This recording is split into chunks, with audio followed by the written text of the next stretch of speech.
Dans la lutte contre la Covid-19, la Suède est souvent citée en exemple. L'épidémie y serait mieux maîtrisée et ce malgré l'absence de confinement et de masques. Nous avons vérifié. Voici ce qu'on lit beaucoup sur les réseaux sociaux. La Suède, sans masque et sans confinement, s'en tire vraiment mieux que nous.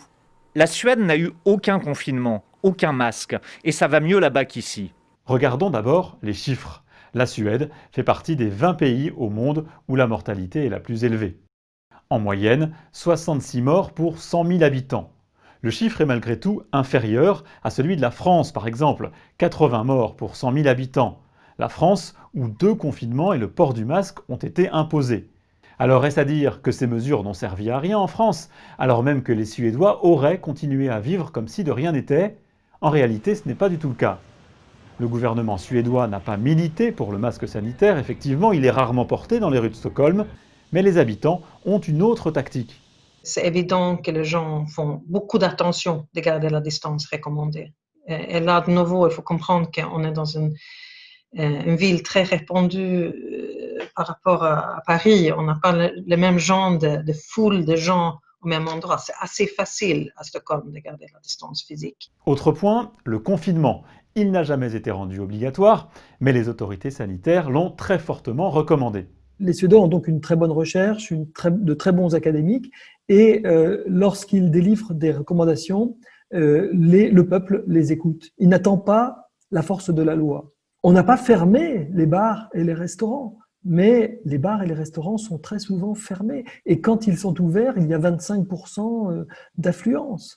Dans les faits, la chute de fréquentation des lieux publics en Suède a été très comparable à celle de pays confinés. Les Suédois n'ont réalisé que 45% de leurs déplacements habituels fin novembre. Ce n'est pas beaucoup plus que les 32 ou 33% constatés à Paris, Barcelone ou Bruxelles par l'application Citymapper. Quant au lieu de travail, la fréquentation a chuté de 27% ces derniers jours en Suède, exactement la même baisse constatée en France, selon les statistiques de Google. La description qu'on n'a pas eu de mesures, cette description est fausse parce qu'il y avait une très grande différence, un très grand rabaissement de contact entre les gens. Dans les transports publics de Stockholm, le métro était vide, on était seul dans un wagon. Alors c'est clair que les gens ont respecté ces recommandations. Des Suédois relativement disciplinés dans un pays peu dense, on peut donc imaginer que la mortalité aurait pu être encore plus faible avec des mesures contraignantes. C'est en tout cas ce que semble montrer l'exemple des pays voisins, la Finlande et la Norvège. Respectivement, 7 et 6 morts pour 100 000 habitants dans ces deux pays.